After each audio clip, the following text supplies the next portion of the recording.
continuar. Hoje é o encontro, ou vídeo, ou a videoaula, como quiserem chamar, né? Número 11. E no número 11, nós vamos continuar ainda no capítulo 2. Aqui está o nosso capítulo 2, interminável, né? Capítulo grande. Já foi muita coisa, puxa vida.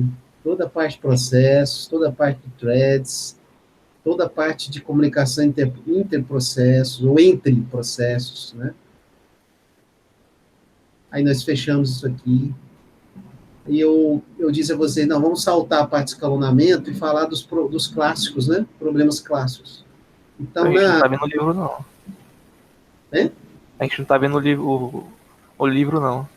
Ah, eu não tô... Eu esqueci. Compartilhando a tela. É. Vamos lá. Obrigado. Aí vai ficar mais difícil. Já é difícil, né?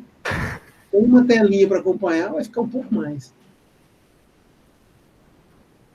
Essa aqui. Essa aqui. Aí. Aconteceu, gente? Legal. Obrigado, viu, rapaz? Não, aí não dá, né?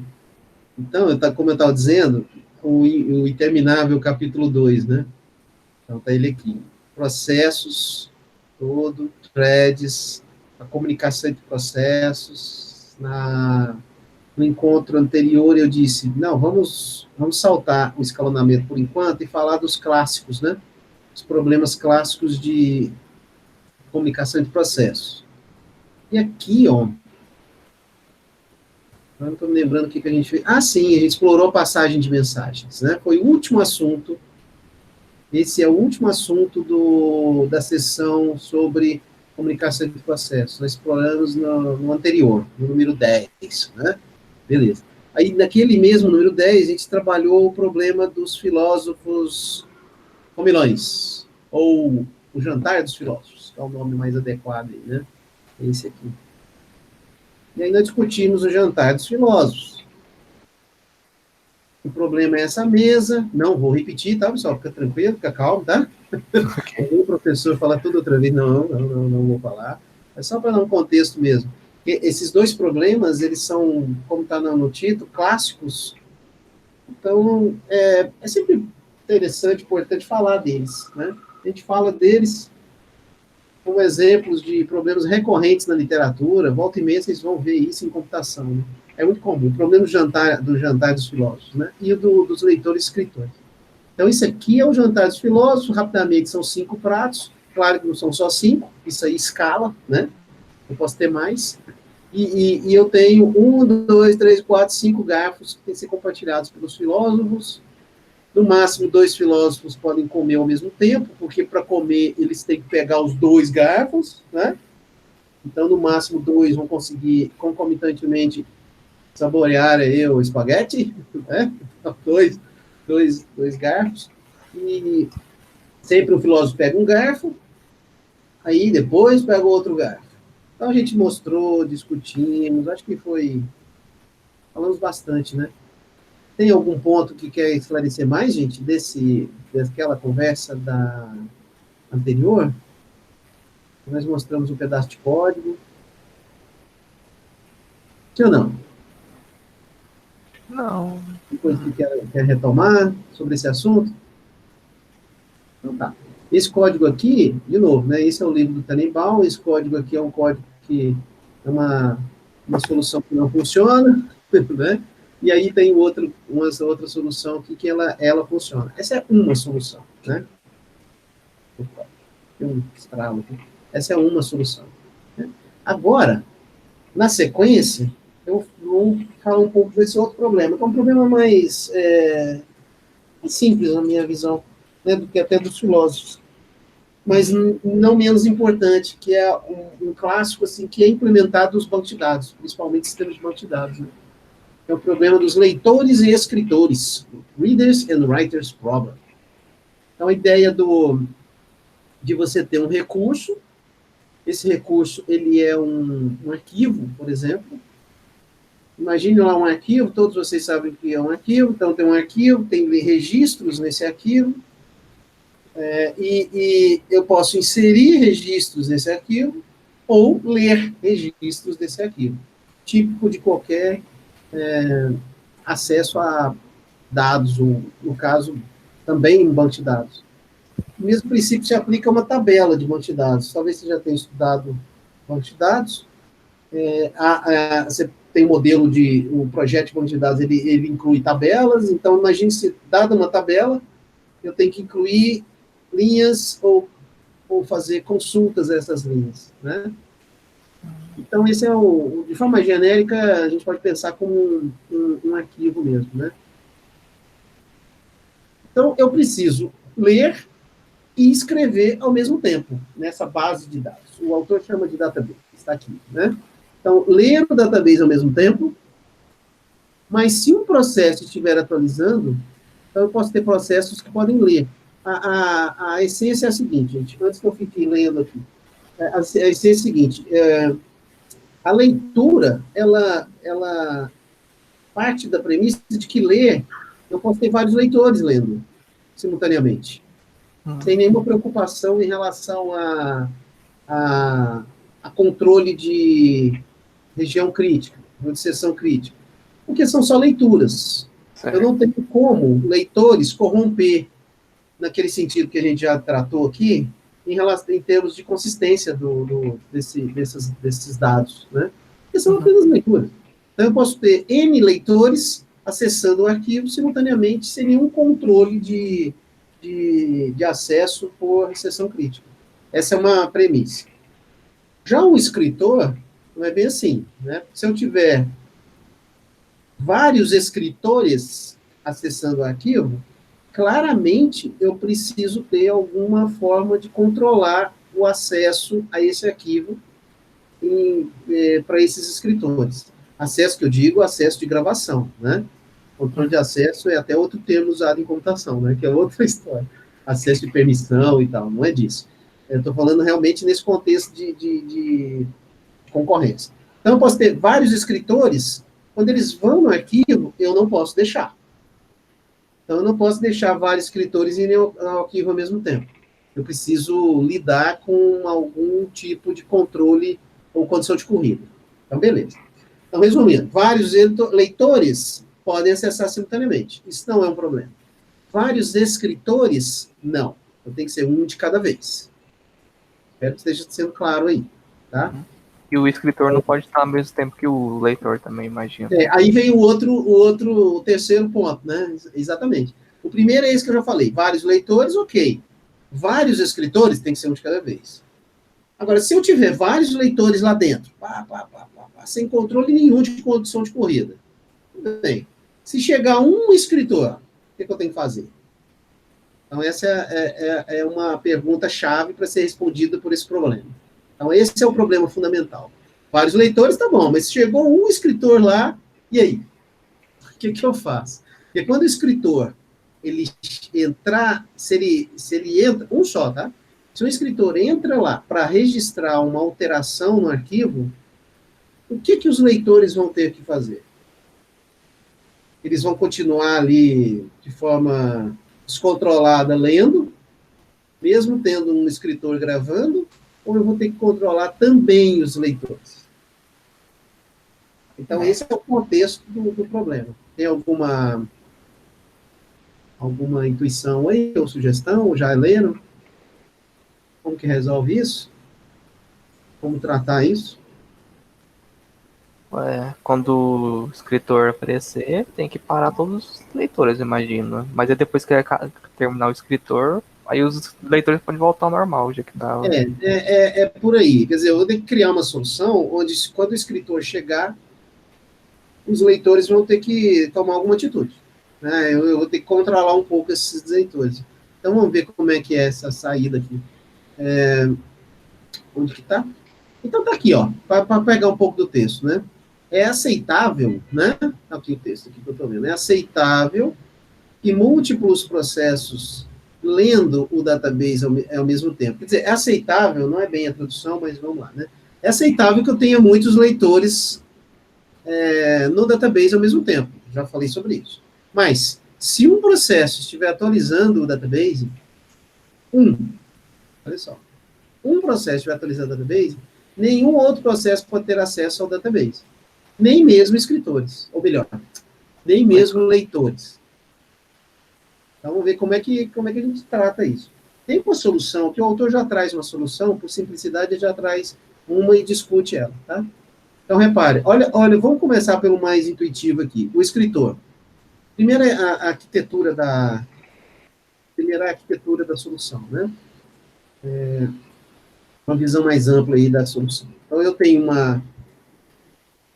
uma função chamada reader, para simular o leitor, né?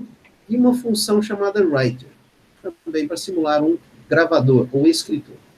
Cada uma delas traz uma simulação aqui de que o leitor não para de ler, né? Vocês lembram já dessa ponderação que eu já fiz em outros momentos, né? Então, a ideia é que os processos não param de trabalhar, né? Essa é sempre a ideia pertinente a um sistema operacional. Quando o processo ele entra, ele fica fazendo a ação dele, né? E esse while true está aqui para isso. Olha só, eu vou ampliar para ver o writer. O writer, está aí o loop infinito, então, repete para sempre. Aí tem uma instrução aqui que é só para ilustrar uma região não crítica, tá? Ele está fazendo alguma coisa que não é crítico. E aí, eventualmente, ele precisa gravar no banco de dados, que é isso a função aqui. A solução do lado do escritor, ela é intuitiva e direta. Okay. Eu levanto um semáforo aqui chamado DB. Vamos ver o semáforo DB. DB aqui, ó, semáforo. Repare que nessa linguagem aqui, eu tenho um tipo semáforo, estão vendo, né? Uhum. Então, esse tipo específico, chamado DB, é o meu identificador, atribuindo 1. Esse DB, então... Por que é 1, professor? Aí você vai ter que olhar lá atrás, né? Lá nas explicações sobre o semáforo e tal, e depois resgatar aquilo e voltar aqui. Mas por que é 1? Você estava falando, eu te interrompi. Não, só ia perguntar se esse DB ele não é mutex, ou ele é binário ou não. Que Não, tipo de semáforo ele é? Não, ele é binário. Porque o mutex, pelo nome, pela definição de mutex, a gente sempre associa com binário. Né? Sim, Exclusão mútua é entrar, entrou, depois sai, né, da seção crítica. Aí os outros realmente cabe reflexão, né? É binário, não é, né? Porque o nome já não está ajudando. esse problema aí, então, ele é binário. Então. Esse mutex é uma convenção. Quando você vê mutex em algum lugar, fica tranquilo. Nós estamos falando de binário entrar na seção crítica, exclusão mútua, né? Agora aqui, esse é binário. Então ele levanta, ele começa com 1, como qualquer semáforo. O semáforo, de acordo com as premissas lá do Dijkstra, do P e do V, aquela coisa toda, o semáforo começa em 1. Esse é o caso. Aí suponha que um escritor entre. Ele queira, né, na realidade. Ali vai um protocolo de entrada. Lembra disso, gente? Uhum. Protocolo de entrada. O down é uma função. Aí o down, a gente já discutiu bastante, né? É o P. É como se fosse o P lá do Dijkstra, né? O down, ele é usado para entrar na seção crítica. E o up é usado para sair. Então, o down é uma perguntinha assim, vamos abstrair, porque senão a gente vai ter que entrar no detalhe de novo, não vale a pena. A gente já viu isso lá atrás. Então, de forma mais abstrata, o down é perguntar, né? Tem alguém na seção crítica? Essa é a pergunta. Fundamentalmente é essa. Se não tiver ninguém na seção crítica, aí o escritor entra. Na realidade, é só binário mesmo, né? Então, ele vai baixar para 0 o semáforo e vai entrar aqui. Isso significa que, se eu tiver um outro escritor, eu não estou analisando ainda os leitores, ok? Então, se eu tiver um outro escritor tentando entrar, e entrar no down, ele vai encontrar o DB igual a 0, e aí não entra. Tem que esperar. Então, isso aqui é bem intuitivo. Né? Entre os escritores, está tudo certo. É muito simples até de implementar. Tá? Então, vários escritores não vão conseguir entrar, não. Joia? Certo. Funciona. Isso aqui é bem tranquilo. E quando ele terminar, um determinado escritor terminar, que ele está lá de forma exclusiva, não, é impossível um outro escritor entrar nessa solução. Não tem como. Aí aquele escritor está lá dentro, resolve sair. Terminou, aí faz um up, ele sobe o semáforo para 1 de novo, liberando, portanto, os demais que estavam retidos na fila do down, né? Na fila lá do sleep, ou do wake, né? Do wake up, a fila do wake up, que mandou acordar, a gente já discutiu tudo isso.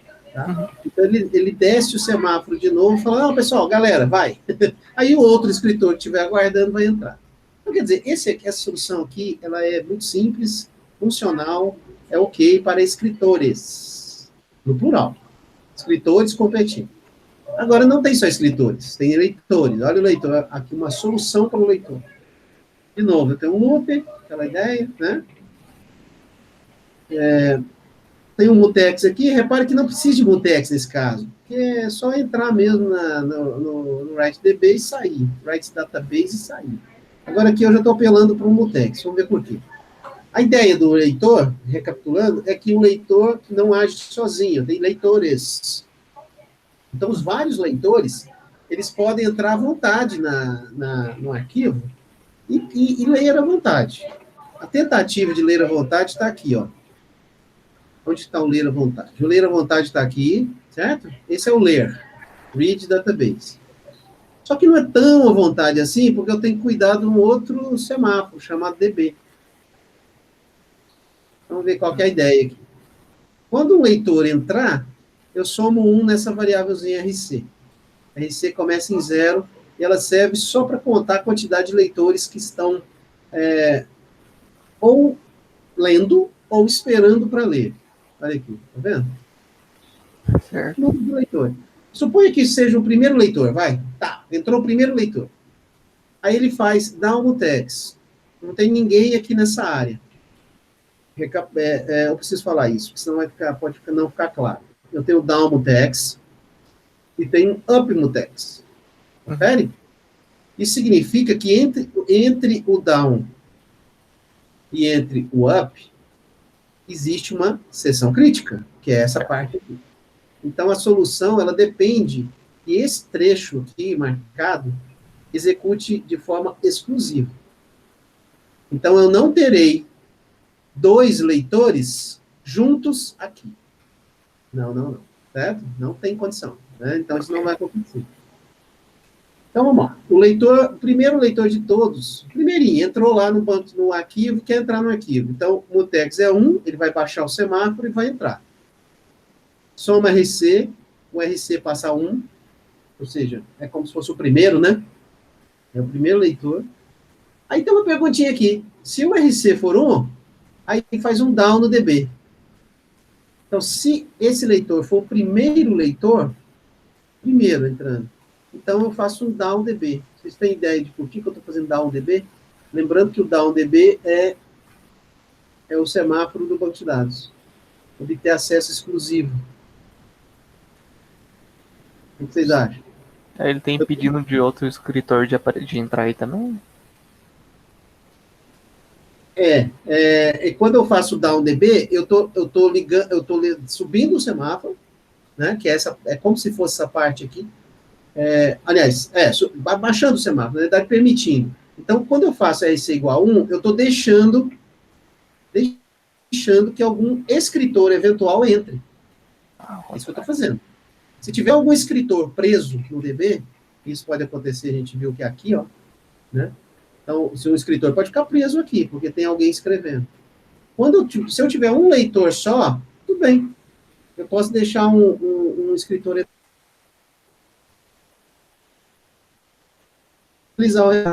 analisar as consequências disso.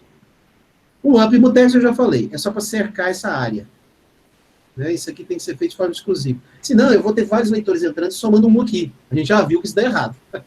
Né? Você tem somatórias, você está somando, e aí você tem vários caras somando, isso está errado. A gente analisou isso lá atrás, em outra aula lá atrás. Né? Beleza, agora vamos ver aqui. O primeiro leitor, ele entra, lê, está deixando entrar, ele lê, está lendo, e aí depois eu faço um down no text. Quer dizer, eu dou da exclusão, um acesso exclusivo a um leitor. Para que serve esse down no text aqui? Porque eu vou entrar em outra área de novo, que eu tenho que fazer de forma exclusiva. Tá? Então, suponha que o leitor terminou o que ele fez, a leitura, aí ele quer fazer o quê? RCSABC-1, faz sentido, porque é um leitor a menos, tá? Uhum. E quer cair fora, já terminou. Aí eu subtraio 1 dessa variável. Se ela for 0, é porque não tem nenhum leitor mais. Se não tem nenhum leitor mais lendo, o que eu estou fazendo aqui com o UpDB? Tá saindo da região crítica do escritor. Eu estou permitindo que escritores entrem. Vamos ver, vamos lá. Tá vendo? Qual que é a ideia? Se eu não tiver nenhum leitor lá dentro, os escritores estão liberados. Faz sentido. Uhum. Tá? Se eu tiver um leitor, os escritores não podem entrar. Olha o down. Porque vocês lembram que down é para testar? Então, se eu tiver um leitor, pelo um leitor, não posso ter escritor lá dentro. Se eu zerar o número de leitores, aí eu deixo os escritores entrarem. Para ficar fácil de entender, de uma forma mais abstrata, o down é um protocolo de entrada, não sem esquecer isso. Né? Então, ele pode ser barrado aqui. E o up é um protocolo de saída, é para liberar. Certo? O que está acontecendo aqui? Eu estou, de forma simples, eu estou dizendo, se tiver um leitor, o escritor vai ter que passar por uma... eventualmente ele pode ser barrado. Se eu tiver um leitor, ou melhor, nenhum leitor, aí eu posso liberar o escritor para entrar. Então o escritor ele só vai poder entrar nesse trem aí se não tiver nenhum outro leitor. Então, tem que esperar todos os leitores. Isso, é isso aí. Mas aí tem um probleminha aqui, né? Como sempre. Sempre a gente tem um probleminha, né? O que acontece? O primeiro leitor obtém acesso a banco de dados, aqui eu já falei, faz um down, no semáforo DB, aí leitores subsequentes, ou seja, na sequência, meramente incrementam um contador, falei disso aqui, né? Então, imagine que não tem gravador nenhum, escritor nenhum. Aí, se não tiver escritor nenhum, eu vou ter vários leitores entrando por aqui, vai dar certo. Dá um text, aí soma 1. Se o RC for igual a 1, ele libera, aliás, ele bloqueia algum escritor, assim, se tiver lá. Mas não tem, suponha que não tem nenhum escritor. Aí o leitor lê. Concorda que enquanto o leitor estiver aqui, o primeiro leitor estiver, pode entrar um outro. Aí ele vai somar, vai ficar 2. Tá vendo? E RC igual a 1? Não. Então, eu não vou liberar... É 2. Então, eu não vou liberar escritores. E eu também vou entrar no read database. Vários escritores vão ficar entrando aqui ao mesmo tempo. Ó. Do jeito que está a solução, ele está deixando vários leitores. Vários leitores podem entrar. É isso que o autor escreve aqui nessa parte para vocês lerem depois. Né? Aí, quando ele sai... Aqui, ó. Quando o leitor sai, eles decrementam o contador. Claro, se o cara está lá, cansou, quer ir embora de ler, de fazer leitura, vai embora. Aí ele subtrai 1 do contador. E por último, e faz um up no semáforo, permitindo que, aqui, ó, gravadores, eu estou falando gravadores, né? Escritores bloqueados saiam e consigam entrar aí na sessão crítica. Ou seja, permitindo escritores bloqueados entrarem. Beleza. Agora, vamos supor que um leitor que esteja usando o banco de dados, se eu tiver vários leitores usando, vamos supor, tem vários leitores usando. Aí, de repente, eu estou lá no 5º leitor. Aí entra um escritor. O que vai acontecer? Vamos supor aqui que o RC seja 5. Aí eu tenho 5 leitores lá lendo, e isso é comum até em banco de dados, muitas consultas, né? E Uhum. chega um cara para fazer uma atualização. Chega um escritor. O que vocês acham que vai acontecer? Aí vai ficar esperando, por causa que o Quando, DB tá quando a o zero, né? quando o escritor executar esse cara aqui, ele vai passar. Concorda que ele vai passar? O Pera, que vocês acham? Ele vai passar ou não?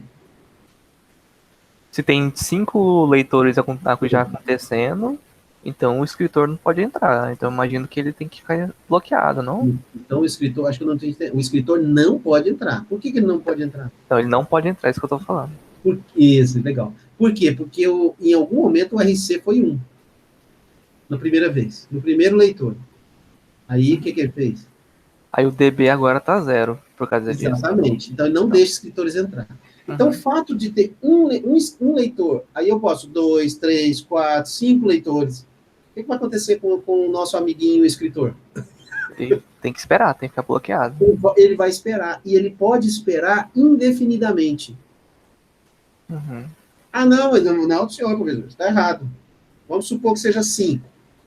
5. Aí no 1, eu já baixei o semáforo, então já estou proibindo entrar escritores, né? Ele já está proibido, logo da primeira. Uhum. Aí vai ser mais 1, mais 2, mais 3, mais 4, mais 5. Aí entra o escritor. Quando o escritor tentar entrar, ele vai entrar por aqui. Aqui é a rotina dele. Dá um DB, não vai entrar. Concorda? Vai ficar Sim. preso. Beleza. Mas aí, o primeiro sai, o segundo sai, o terceiro sai. Espero que vocês estejam entendendo que eu estou decrementando, porque estão terminando de ler e estão decrementando. O quarto sai, o quinto sai. Quando o RC for 0, libera o escritor. Ok. Então funciona, não? Mas se não parar de vir escritor, de leitor? Pois é. O problema é esse, né? Então, 5 leitores de forma comportada, terminando o que eles começaram, e nenhum outro leitor entrando nesse meio tempo, ok, mas isso não é verdadeiro, né? Então, eu induzi vocês, mas vocês já entenderam. Então, não é isso. Então, se eu tiver outros leitores chegando, aqui, o inglês é esse aqui, né? Comes along. Né? Então, não é chegando. Na verdade, suponha que enquanto um leitor está usando o banco de dados, outros leitores vem chegando mesmo, né? Então, uma vez se eu tiver 2 leitores ao mesmo tempo, não chega a ser um problema. O segundo leitor é admitido. Legal. Leitores adicionais também podem ser admitidos se eles estiverem chegando, né, nesse tempo aí. Agora, quando um escritor chega, tá aqui, ó, aí o que ele pode fazer? Ele não vai ser admitido no banco de dados, uma vez que os escritores têm acesso exclusivo. Então, ele é suspenso. Tá? Aí o escritor, então, ele vai ficar suspenso indefinidamente até que eu tenha outros leitores chegando. O problema é que eu posso ter outros leitores chegando, outros. Tá? Se eu tiver outros, isso não vai funcionar. Esse é o argumento final aqui do autor. E aí fica uma tarefinha para quem quer, né, praticar isso aí. Como que eu resolvo? Eu tenho uma solução escrita, pronta para isso aí, né? Mas aqui tem a dica. Como é que eu resolvo isso? Eu acho que eu marquei. Eu marquei essa parte aqui, ó. Quando um leitor chega, essa parte amarela aqui de baixo. Quando o leitor chegar e o escritor estiver esperando, o leitor é suspenso antes ou atrás, aqui não quer dizer antes, né? Atrás, antes do escritor ser admitido imediatamente. Então, qual é a ideia? Eu tenho 5 leitores lá. Aí chegou o escritor. Qual é a solução correta? Quando o escritor chegar, ele tem que esperar? Tem. Mas ele vai esperar só os leitores que já estavam lá. E não outros que vão chegar depois Uhum. da Certo. chegada do próprio escritor. Essa é a solução bacana que é implementada aí, inclusive nos bancos de dados. Né? Então seria criar um Devo fazer uma outro. adaptação aqui desse código. Pois não. A gente criaria um outro mutex para impedir que mais leitor entre quando o escritor aparecer? Eu tenho que fazer outros testes aqui. Eu tenho que fazer CRC recebe C mais um aqui, está muito simples, né? Eu só estou Então, somando, criar outra mutex que eu somando. falo. Então, é outra região crítica, isso. Uhum.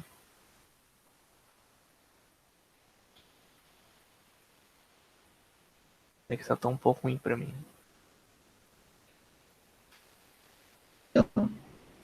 E, portanto, eu não vou deixar fazer read. Eu vou bloquear o leitor. Então, o ideal aqui tem mais de uma solução, né? Mas uma forma de pensar é você criar um mutex para leitores, talvez seja uma maneira, para ficar controlando os leitores também. Porque não tem ninguém controlando os leitores. Repare que não há controle sobre eles, né? Não tem controle sobre ele. Mandar o leitor esperar também. Aí o gravador, o escritor vai lá, faz o trabalho dele. Quando o escritor terminar o trabalho dele, talvez aqui nesse próprio código também, liberar um eventual os escritores que estavam lá presos, aguardando o escritor escrever. São soluções assim que implicam ou numa criação de um novo semáforo, mas eu acho que dá para usar esse mesmo semáforo DB, talvez. Beleza? Okay. Mas o meu objetivo aqui é o mesmo objetivo do autor do livro aqui, é deixar os problemas apresentados, porque eles são recorrentes. Vocês vão ver eles em outros momentos da computação, não é só aqui não. Vocês vão ver de novo.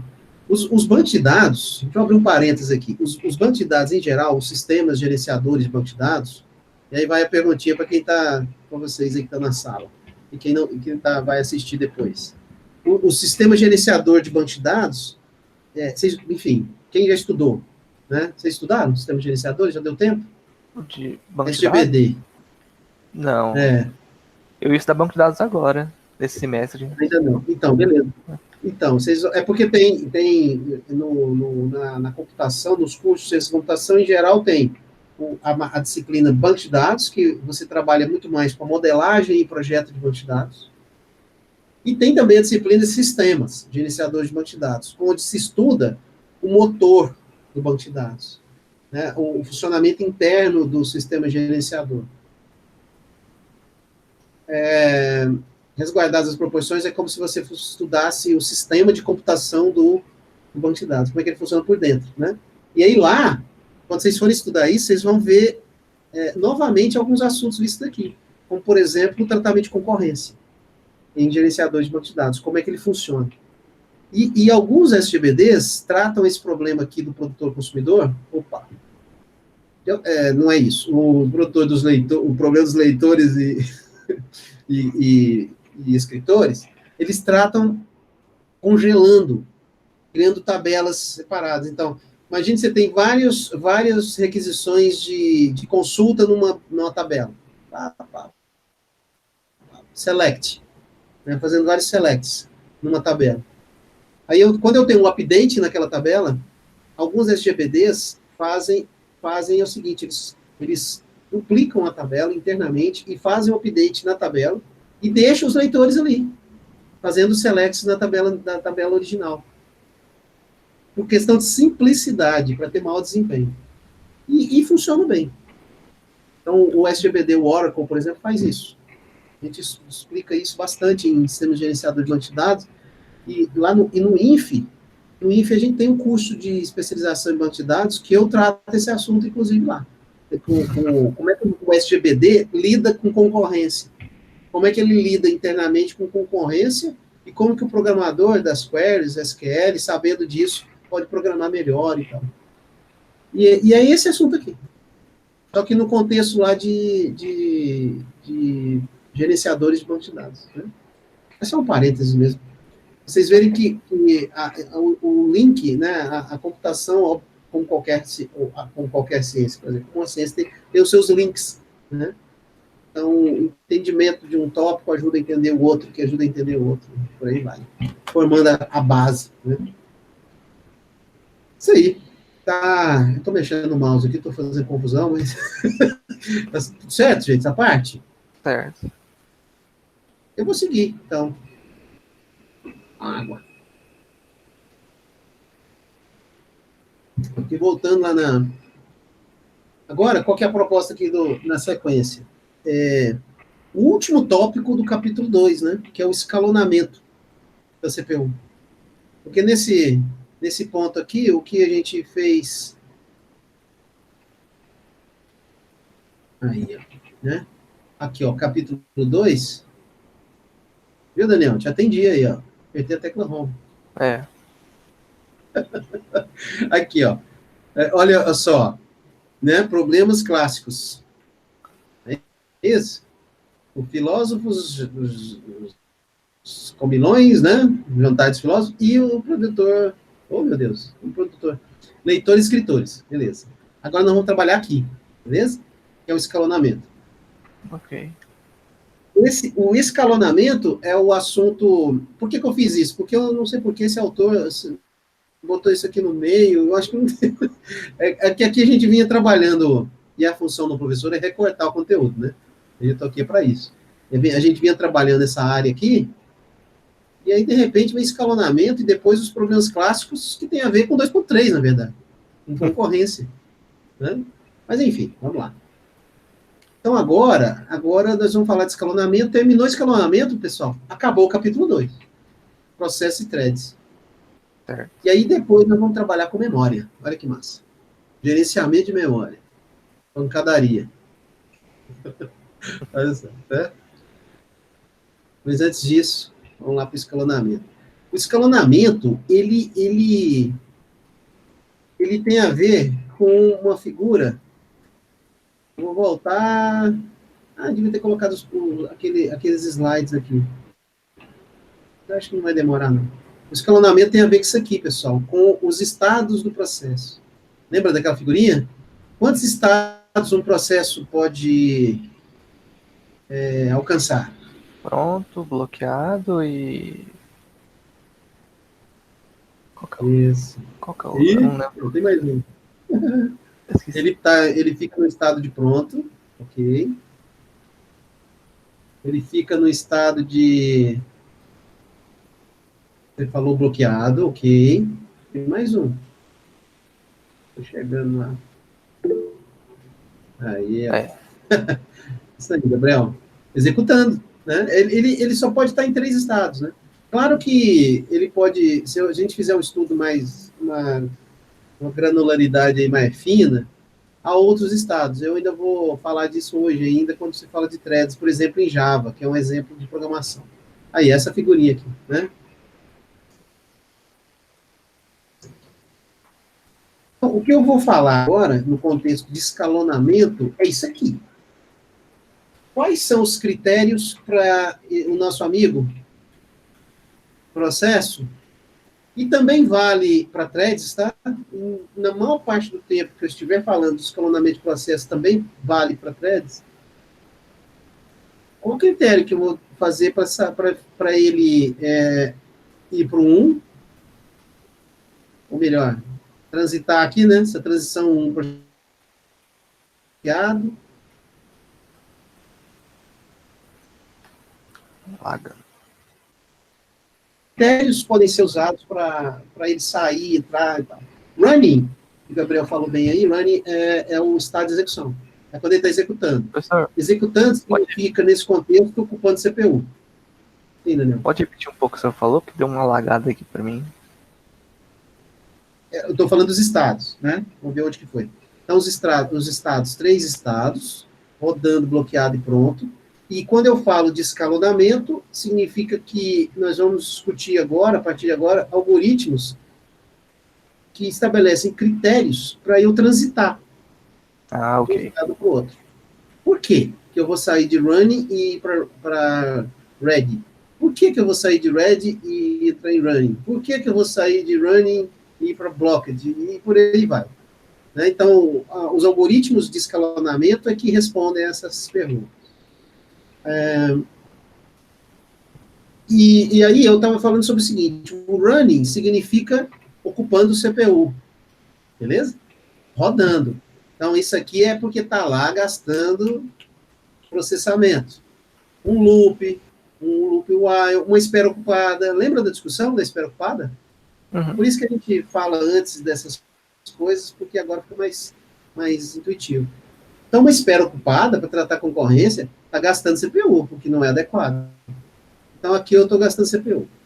Aqui, eu estou prontíssimo para entrar na CPU. Inclusive, ocupando memória RAM. Certo. Tá? E aí nós vamos discutir isso lá no capítulo 3, ainda, no futuro. Capítulo 3, que é o gerenciamento de memória. Mas aqui, ó, é porque o processo está lá na, né, na pontinha para entrar na CPU. E ele já está, inclusive, alocando memória RAM. E aqui ele está bloqueado. Por quê? Por quê, hein? Por que o processo bloqueia? Processo de I/O? Foi de I/O. Isso. Porque ou ele precisa executar alguma operação de I/O, então ele entra num bloco. Isso mesmo. E tem um outro motivo que a gente discutiu muito na condição de corrida. Por que ele bloqueia? Uma coisa é I/O, tá bom. Mas ele também pode bloquear por... É pelas paradas críticas lá que a gente estava falando agora? Pelas paradas críticas. Ficar esperando por outro... Isso mesmo, Gabriel, também. Ficar esperando por outro processo. E ficar esperando por outro processo tem a ver com a minha pergunta. Ou seja, e como você falou, Daniel, que tem relação com sleep, wake up, semáforo. Ele bloqueia, né? Então, se um cara fica lá, tenta entrar na sessão crítica e ele para e não consegue, ele sai da CPU. Essa é a ideia do semáforo. Lembra de toda a discussão? Uhum. Porque antes do semáforo, a gente colocava ele esperando, mas ocupando CPU, e ele ficava aqui, ó. Então, todos os algoritmos de espera ocupada não bloqueavam o processo, mantinham o processo na CPU, competindo com a CPU e esperando que o outro processo resolvesse a vida dele. Então, com semáforos, não. O semáforo, ele é um sinal. Então, eu entro para o Blocket. Então, beleza. Então, número 1, processo bloqueia por input. Aqui está mais simplificado, por entrada, quer dizer, nós estamos falando por entrada de dados, né, ou por I/O. No 2, o escalonador pega outro processo, e ainda vamos discutir os critérios agora. Por que ele vai pegar outro processo? No 3, o escalonador pega este processo, ou seja, eu escolhi um escalonador, o escalonador escolheu um processo e manda para a execução, é o 3. E o 4, a entrada se torna disponível. Quando eu resolvo a minha operação de I/O, consegui, e aí ele vai para pronto. Repare que ele não vai para running direto. Uhum. Ele fica disponível para, nas mãos do escalonador, ser escalonado. Isso significa que um processo bloqueado, quando o I/O conclui, ele não vai imediatamente para a CPU. Ele vai para um estado de pronto, e aí ele vai ser escalonado de acordo com regras, para ele entrar na CPU junto com os outros. Uhum. E o mesmo vale para semáforos, para bloqueio por sincronização. Se ele conseguiu sair daquele bloqueio do semáforo, ele não vai para a CPU imediatamente, ele vai para estado pronto. E vai entrar numa competição aqui ferrenha com outros processos que também querem usar a CPU. Certo. O contexto está ok? Então esse é o contexto, é onde nós vamos atuar agora. Nós vamos atuar principalmente aqui, ó. 2, 3. 2, 3. É aqui. Ok. Dito isso, voltar lá para a sessão lá, que eu não lembro o número, que trata de escalonamento, do processo do capítulo 2. Tá? Aqui, ó. Não, isso aqui é 3. 2.4, eu acho. Legal. Aqui foi a condição de corrida. E...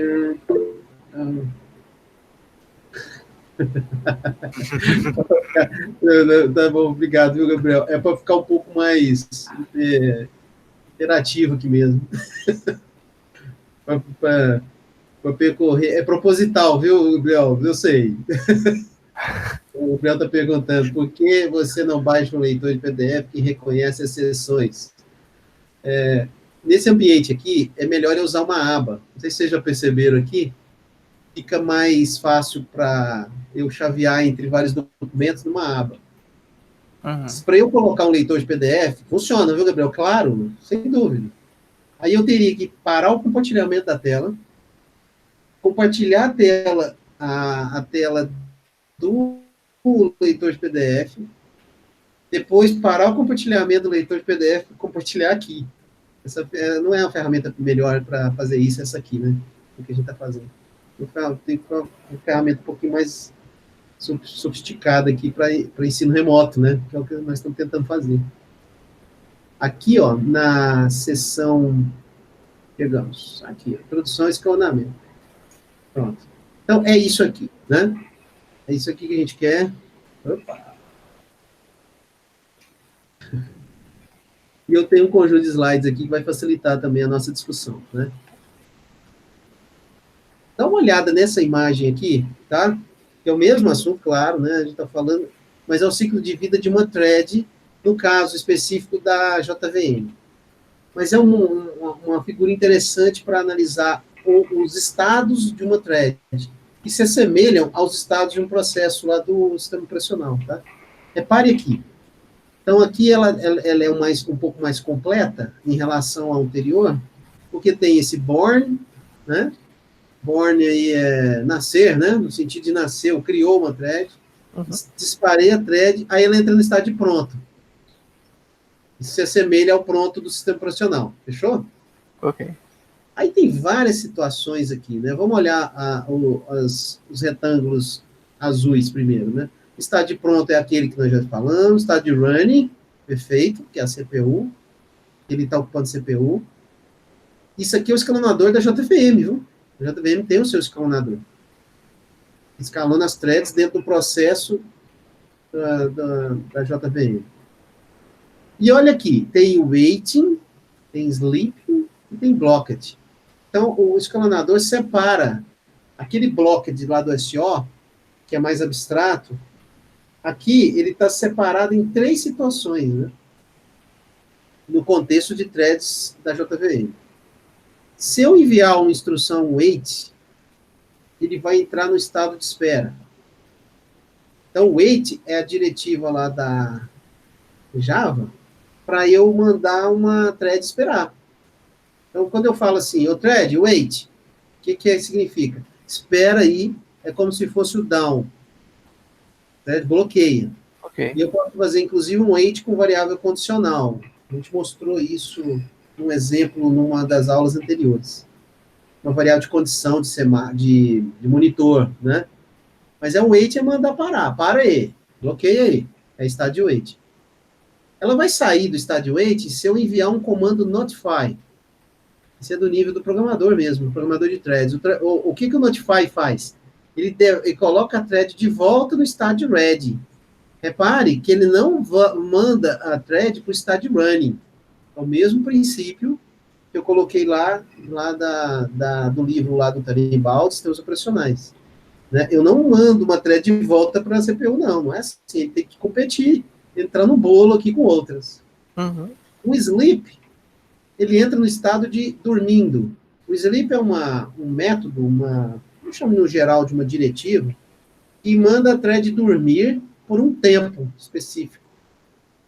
Ela não necessariamente, ela não age como wait, que tem que ser acordada. É um sleep assim, ela dorme por um tempo e depois acorda. Tá? E se expirar o tempo, ela volta para o ready. Tá vendo? Então é só um tempo. Thread, é o seguinte, dorme aí por 1 segundo.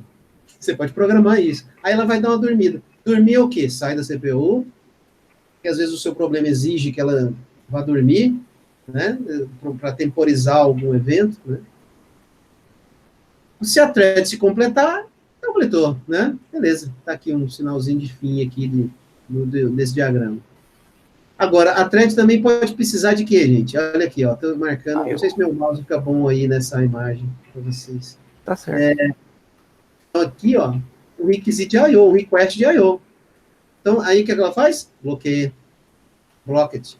Esse blocked, semanticamente, é a mesma semântica desse waiting, tá? E pensando em sistemas operacionais. Eles têm a mesma semântica. Só que na JVM, esse waiting tem que ser, uma thread em estado de wait tem que ser acordada, notificada por outra. Senão ela não vai sair daqui nunca. Isso lembra, portanto, a implementação de semáforos. Confere? E sincronização. Isso aqui, esse lado esquerdo aqui de vocês aí, é a sincronização. Esse lado direito tem a ver com sincronização, tem a ver com I/O. Se a thread precisa lá fazer uma entrada de dados no teclado, ou se ela precisa gravar alguma coisa no disco. Né? E também tem essa, olha, no Synchronized Statement. Lembra do Synchronized do Java? Vamos ver se vocês lembram um pouquinho. Lembro, você falou lá do Synchronize. Não é? Lá na JVM tem uma instrução chamada Synchronized, um statement chamado Synchronized, que é usado em métodos e também usado em blocos de controle da linguagem para eu sincronizar e para eu sincronizar no sentido de garantir exclusão mútua. Uma forma de garantir exclusão mútua em Java, não é a única, é usando o Synchronized. Se você usar o Synchronized, olha que interessante, a JVM entende isso como blocked. Tá vendo? Ela não entende isso como waiting. Porque o waiting é quando você usa o wait notify. Ou, em outras palavras, como se você usasse o down, up. Certo? Ou P ou V. V ou V. Aqui, o statement o Synchronize é um comandinho lá do Java lá que vai bloquear. Quer dizer, a semântica é muito parecida, mas ela entra no estado de bloqueado. Como é que a thread vai sair desse estado? Se ela terminar o I/O, que é esse caso aqui, né? Ou se ela adquirir um lock. Acquire lock para JVM significa o seguinte: a thread conseguiu um lock. Conseguiu entrar naquele método ali que é synchronized, que é um exclusivo. Ele chama isso de acquire lock. Aí ele entra no estado de ponto. Tá joia? Ok. Por que eu estou mostrando isso aqui? É para deixar claro que quando a gente estuda sistemas operacionais, a gente tem uma bagagem que dá para entender outras plataformas. Essa é uma plataforma, é a JVM. Mas se você for lá atrás do Python, depois vai estudar como que o Python faz para trabalhar com threads, você vai sentir uma familiaridade muito grande entendendo sistemas operacionais quando você for estudar como que o Python lida com as suas threads. Como que a pthreads funciona na linguagem C. Você vai ver que você vai ter o mesmo discurso, a mesma narrativa relacionada a bloqueios, I/O, bloquear por semáforo, bloquear por monitor, entende? Porque a lógica é a mesma, né? A lógica é a mesma. Então, isso reforça a importância do estudo no nível de sistemas operacionais, que parece ser um nível muito baixo. Não. A gente está transferindo, já transferiu todo esse conhecimento de sistemas operacionais para aplicação. Isso aqui tudo não é um sistema operacional. Isso aqui tudo está nas mãos do programador de threads. Essa é uma parte que eu acho massa, né? O programador de threads é que vai brincar com isso aqui. E ficou faltando uma setinha. Qual a setinha que eu não falei? Vamos ver se vocês estão atentos. Dá uma olhada. Tem uma setinha que eu não falei. E que é assunto dos sistemas operacionais que eu vou tratar nesse bloco de escalonamento. Falei de todas as setinhas? Vou começar. Do ready por running, talvez? Não, esse start eu falei. Notify all. A parte do sleep. Interrupção aqui, ó. Interrupção. Esse aqui é um detalhe interessante. Senão, ela pode interromper por timeout também. Na programação, você pode estabelecer um timeout, um tempo, né? Onde a thread fica presa no wait e ela vai se liberar por um tempo. Você também pode programar isso em Java. Cadê a setinha que eu não falei? Vocês estão vendo? Aqui, ó. Essa aqui, thread dispatch. Essas duas, ó. Então, Essas duas. Então, do ready para running, eu chamo de dispatch. e nós vamos falar desse termo lá em sistemas operacionais, lá na base. Então, um escalonador, ele escalona, ele decide, então tem o algoritmo que decide, que é um módulo dele, e tem um módulo chamado dispatcher, que é o despachante. E no caso da JVM, quando eu tenho mais de um processador, ela consegue designar o processador para onde vai rodar aquela thread. Isso é interessante, né? Nesse caso aqui, é o dispatcher. E tem essa setinha aqui, uma palavrinha bem bonita aí. Qual é? Fala aí. Quantum? Quantum, legal, né? A palavrinha quantum, ela vem de sistemas operacionais, dos fundamentos.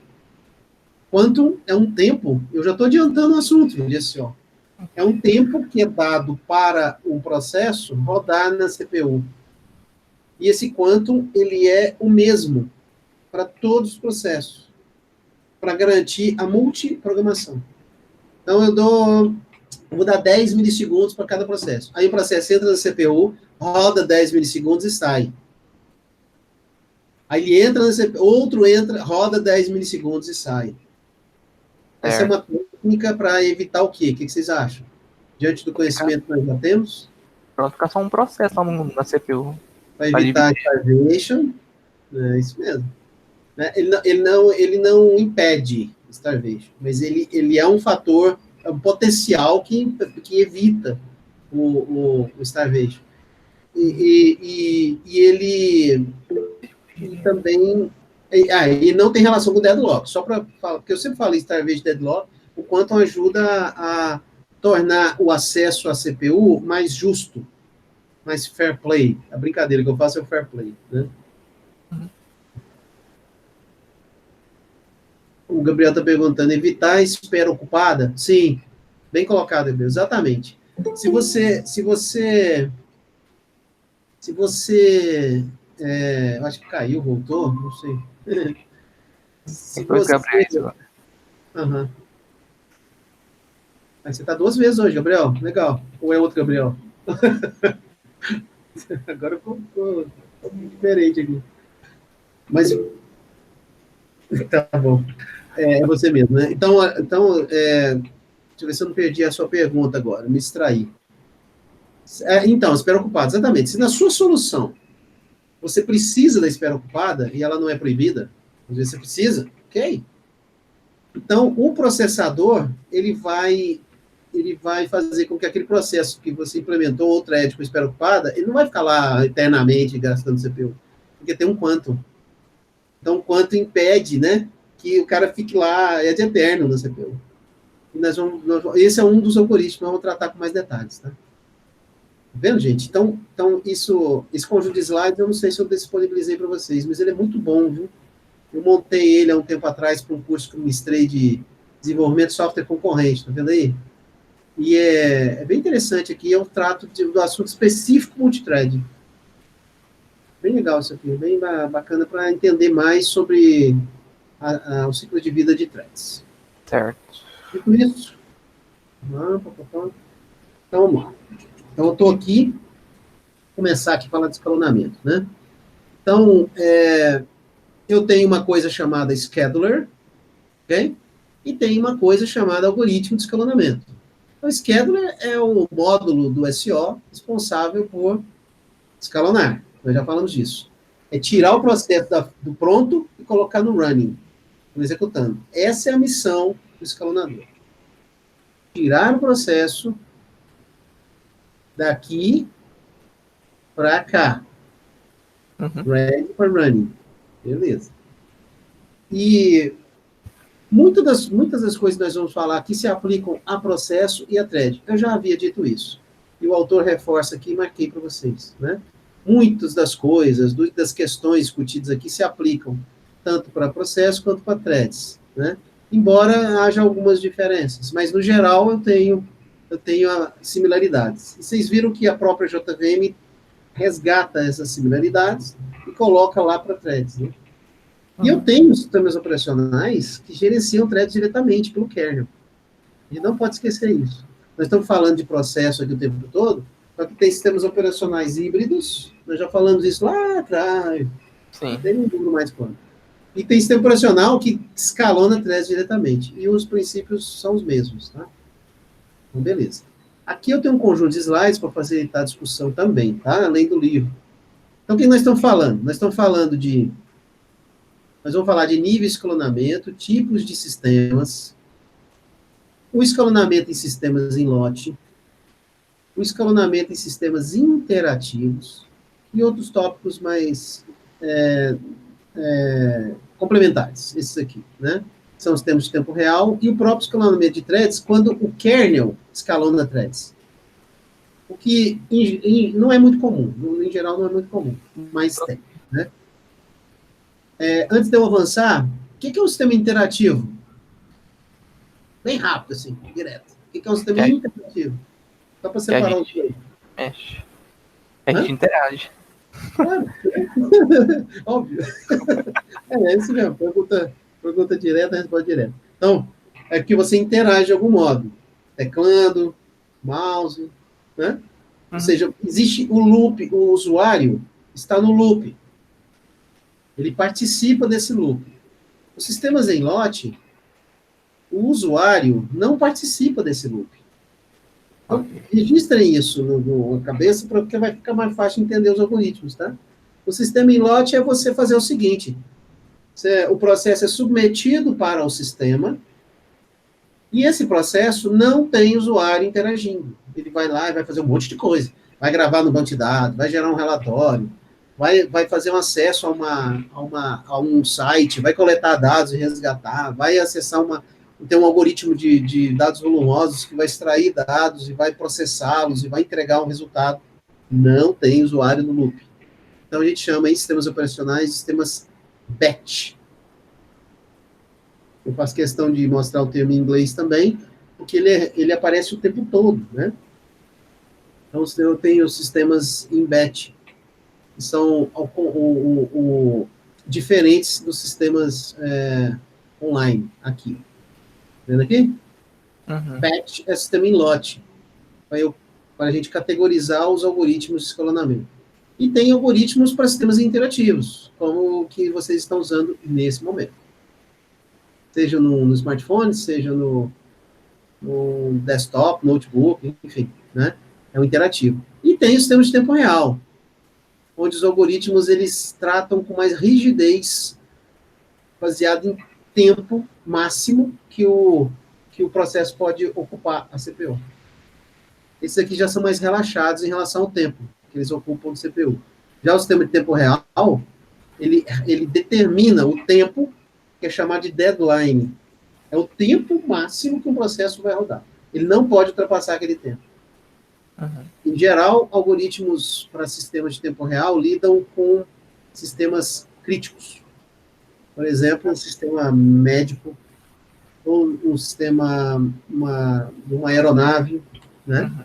Os aviões, ou sistemas operacionais embarcados em automóveis, tá? Porque o automóvel moderno, ele tem um sistema operacional embarcado nele. E eles são sistemas operacionais de tempo real. O freio ABS não pode demorar a ser o ABS, entende? O sistema ABS, o airbag que abre na hora certa, né, no momento certo. Então, ele não pode ficar dependendo de um algoritmo que vai medir se aquele processo pode entrar ou não. É bastante diferente. Tá? Tá bem legal. Então, alguns conceitos fundamentais, né?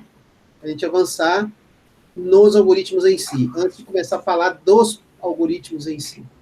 Então, tem um cara chamado, como eu já falei, escalonador, tá aqui, que é responsável. Então, é ele que vai selecionar o processo. Aqui está um texto em inglês, né? Um processo apto é um processo que está no estado qual? Pronto. Hã? Pronto. Pronto. Que é aquele ready. Então, às vezes vai aparecer processo apto, às vezes vai aparecer processo pronto, tá bem? É a mesma coisa. Está no estado de pronto. Ou seja, pronto para ser executado na CPU. E já está ocupando memória RAM. O objetivo é dividir o tempo do processador de forma justa. Lembra da brincadeira do fair play? Então, assim, Cara, o sistema operacional é um cara justo, né? Então, todos os algoritmos, eles equilibram o processamento ou a entrega da CPU para esses caras que estão querendo usar. Tá? Então, é um jogo limpo. Então, é justo. Então, o processo, o processador ele vai escolher o processo certo. A minha tentativa aqui, entre aspas, é falar assim, é o processo certo dentro do equilíbrio. Eu não posso deixar um processo ficar ali eternamente na CPU, os outros vão ficar esperando, não é justo, né? E ele tem que se preocupar em fazer um uso eficiente da CPU.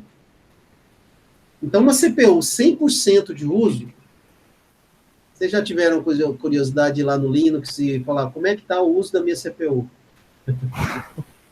Não. Né? Você tem um comandinho que faz isso.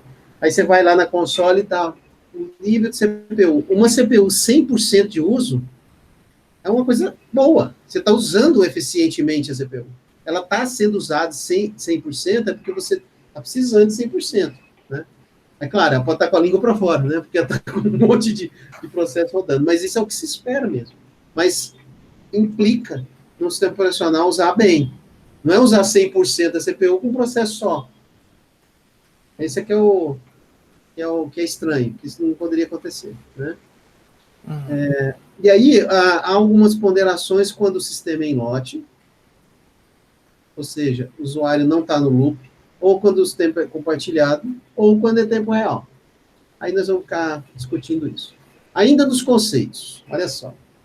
Essa figurinha aqui, nós vamos precisar dela na sequência. Né? O que será? Está escrito em inglês aí, né? Qual o termo em inglês, ou em português aqui, aliás, o A e o B?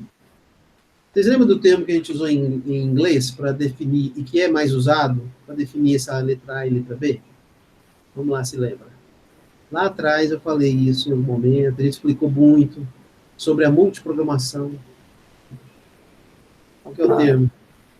É isso aí, lá no chat. CPU bound e I/O bound. A letra A é CPU bound ou I/O bound? Essa Tá letra escrito aí. A. CPU. CPU bound, ou seja, um processo, né, CPU bound, um processo I/O bound, né? Então, esse aqui é CPU bound, esse aqui é I/O bound. Então, eu estou retomando com aquele conceito, né? Então, repare como funciona, no geral, um processo I/O bound, ou melhor, CPU bound, letra A. Eu tenho rajadas longas de uso de CPU, os surtos, né, como eu coloquei. Então, quando ele ocupa, quando ele entra na CPU, ele fica por um tempo importante nessa CPU, né? E quando ele sai e fica bem menos tempo do que ficou na CPU. Então ele vai, fica ali, ocupa, a CPU, aí sai. E rapidamente volta de novo a CPU, porque ele precisa. Porque é um processo que foi criado, implementado com instruções que precisam muito mais de CPU do que de I/O. Então, uma figura geral para ilustrar é essa. É a letra A, como um processo se comporta, como um processo CPU bound se comporta na letra A. Na letra B, aí eu tenho um processo aqui de I/O bound. Olha como ficou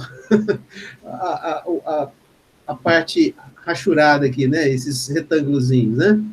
Então, você tem muito pouco de CPU. Certo. E muita coisa de I/O. Aquela linha ali, né? Ela representa aqui, essa linha nesse diagrama representa as esperas de I/O. Olha só, a espera de I/O, de um processo I/O bound, ela é muito maior do que o tempo que ele fica na CPU.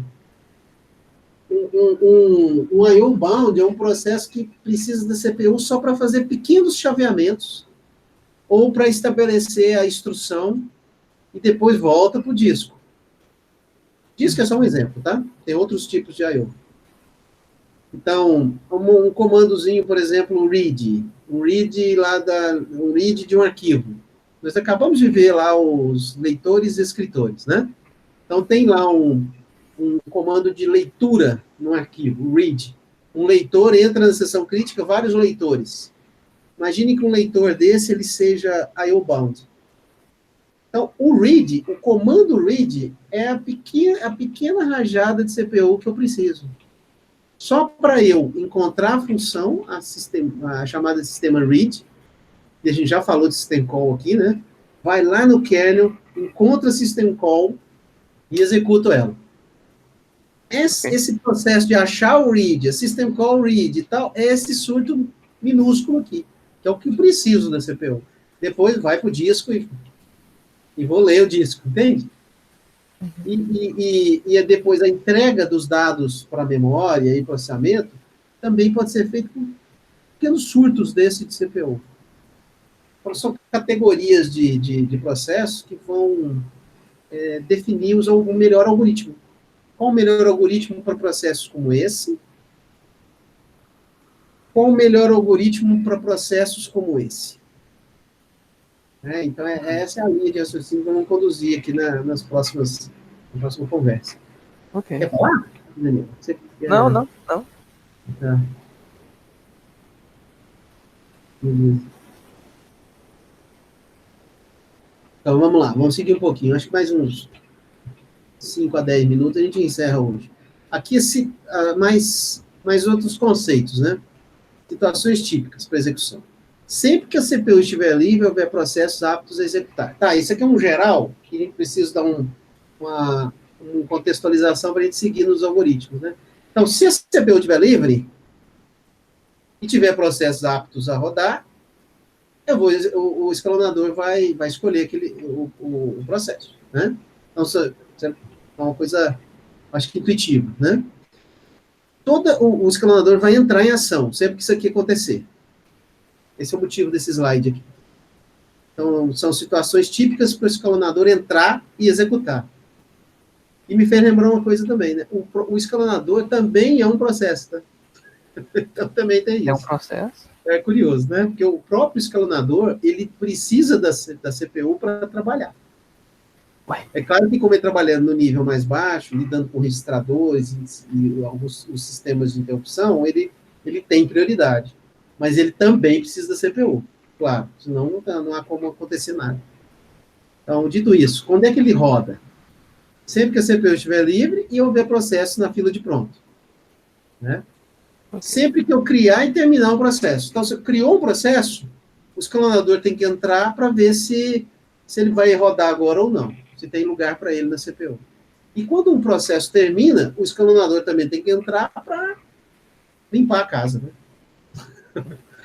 Tirar a sujeira que o processo deixou, tirar ele da CPU, porque está terminando. Quando é que o escalonador também entra? Quando um processo de mais alta prioridade ficar apto a executar. E a gente vai ver um pouco para frente que tem algoritmos que lidam com prioridade. Ok. Então, se ele tem uma prioridade mais alta, aí o escalonador tem que parar, tira o cara de prioridade mais baixa e coloca prioridade mais alta. É claro que isso aí pode gerar outros problemas, né? Lembra da inversão de prioridade? Um problema que nós discutimos lá atrás? Lembro. Talvez vocês não lembrem os detalhes mais, mas a inversão de prioridade é algo que tem que ser tratado também. Né? Interrupção de tempo. Outra, quando é que o escalonador entra? Quando tem um quantum. Lembra do quantum? Deu um limite lá, né? Então, há algoritmos que determinam um quantum, ou seja, a quantidade de tempo que o processo pode ficar, no máximo, de forma ininterrupta na CPU. Então, se o quantum é atingido, entra o escalonador e fala, cara, cai fora. Você já ocupou tempo demais, vaza. Aí ele sai para entrar outro. É outro motivo do escalonador funcionar. Quando o escalonador, ele também entra em ação quando tem uma interrupção de dispositivo de I/O. Então, veja, o processo está rodando a CPU. Aí ele sai da CPU e entra no bloqueado. Beleza, né? Tá. Quando ele entra em bloqueado, significa que ele está usando I/O, dispositivo de entrada e saída. Quando o dispositivo de I/O interrompe, fala assim, Terminou a entrada e saída. Aí o próprio dispositivo faz a interrupção. Tem uma IRQ, né, se fosse uma plataforma de PC, né? Ele ativa uma interrupção. E aí o escalonador tem que entrar. Falou, opa, o cara terminou o I/O. Então o E aí escalonador que faz a interrupção. Hã? O escalonador que faz a interrupção, então? Não, ele recebe. Ele recebe a interrupção, né? Ele recebe esse sinal. Porque o dispositivo de I/O, ele trabalha por interrupção. No sistema operacional, no modo kernel, os dispositivos trabalham interrompendo a CPU, não por algoritmo de escalonamento, mas por IRQ, Interrupt Request. Talvez você se lembre disso ainda. Eu lembro disso. Né? Porque isso é no nível mais baixo, estou falando no nível mais baixo. Então, a CPU ela é interrompida, ela recebe essas interrupções. Então, quando uma interrupção dessa chega, o escalonador meio que acorda. Opa, chegou a interrupção do dispositivo de I/O. Aí ele tem que entrar em ação para checar se aquele processo associado àquela interrupção vai querer CPU ou não. Uhum. Né? Se ele vai para a fila de pronto ou não. Outro motivo do escalonador entrar. São vários, né? Vocês estão vendo. Interrupção por falta de página em memória. Legal. Esse assunto está lá na frente, quando nós estudamos o gerenciamento de memória. O que é uma falta de página? O que é isso? Né? Mas, por enquanto, é o seguinte, o processo está rodando. Aí, está ocupando CPU. Está lá. Dentro do quantum dele. De repente, falta uma página de memória. O que é faltar uma página? É porque ele está usando dado que não está na memória RAM, mas está no disco. Aí, não vai dar. Ele vai ter que sair, porque os dados que ele precisa, que o processo precisa, não estão na memória RAM. Então, portanto, ele vai ter que buscar no disco. Não tem como. É por causa de troca, de swap. Isso tem a ver com troca, que é o termo que vocês conhecem. Isso que está marcado tem relação com a troca de páginas entre a página que está na memória e a página que está no disco. Nós vamos discutir isso, eu vou mostrar isso para vocês como funciona lá no gerenciador de memória. O processo, mas aqui eu estou falando no sentido do escalonador. O escalonador não pode manter um processo na CPU que está faltando página em memória. Então ele vai ter que sair. Por que vai ter que sair? Porque vai ter que fazer I/O, porque vai ter que ir lá no disco buscar. Vai fazer a troca. Endereço acessado não está carregado na memória virtual. Né? Isso é típico do swap, de troca, etc. Né? Certo. E outro motivo é interrupção por erros. Aí é uma coisa mais assim, genérica, né? Alguma falha, algum erro, ele tem que entrar. Erro no sentido assim, o processo está rodando, se houver o processo tiver com algum defeito, ou seja, um programa rodando e ele entra num estado de um tratamento de exceção, né? Ele entra num estado de erro, aí o escalonador tira ele, porque ele não está usando a CPU, ele vai precisar de outros recursos para tratar aquele erro. Seja um disco que deu uma falha, seja na rede, né? Então, se eu enviou uma mensagem, estou usando a rede, né? E aí eu preciso do CPU para enviar a mensagem, e tem um erro, aí o escalonador tira aquele processo de lá. Tá? Uhum. E por fim, acho que já está bom. E aí na próxima a gente já começa a entrar no escalonador em si e nos algoritmos, né? Esse aqui em vermelho, fatores como o escalonador ser preemptivo ou não e considerar prioridades ou não vão definir quando mesmo deve atuar. Eu só estou reforçando. Só que apareceu uma palavra nova aí. Preemptivo. Né? E essa palavra, ela é uma palavra que a gente usa muito em sistemas operacionais, vocês vão ver, que é preempção. Então, a preempção, um algoritmo não preemptivo, significa que o processo ele entra na CPU e não sai enquanto não terminar.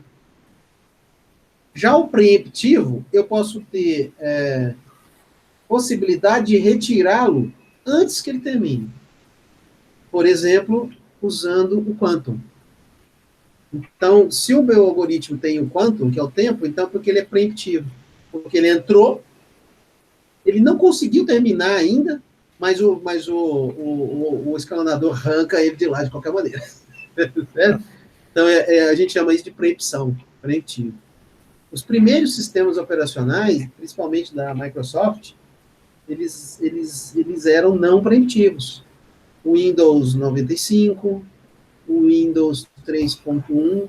O Windows 3.1 ele não era preemptivo.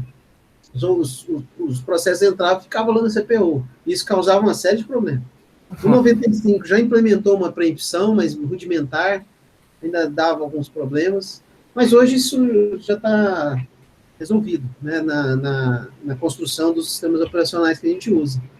Eles trabalham com quantum e fila de prioridades, no geral, tá? Os atuais, né? Então, esses fatores fazem com que o escalonador, fatores como o escalonador ser preemptivo ou não, e prioridades vão definir, ou não, vão definir quando mesmo deve atuar, claro, né? Então, essa preempção aqui, só para fechar a ideia, está relacionada a esse caso aqui, ó. Onde que tá? Aqui, ó, tem a opção de tempo, ok? Ok. Então, isso aqui, tem a opção de tempo, está relacionado com o fato de ser preemptivo ou não. Olha. Bom. E aí a gente segue na próxima com essa parte aqui, tá? Onde aí eu vou trabalhar os níveis de escalonamento, longo prazo, médio prazo e curto prazo, são conceitos ainda, e os algoritmos em si. E não são muitos, viu, gente? Não é tão longo o assunto, assim como foi o de concorrência, tá? Não é tão longo, não. Vocês vão ver que são poucos algoritmos, mas os fundamentos são mais importantes, a meu ver, do que os algoritmos em si. Aqui ainda tem alguns fundamentos, né? Esses aqui são os algoritmos, né? Então, first come, first served, que é fácil de deduzir o que ele faz. Não é fácil? É. Né? First in, first out. É uma fila, esse é um. Aí a gente vai discutir os problemas dele e tal, as vantagens dele. Tem esse shortest job first,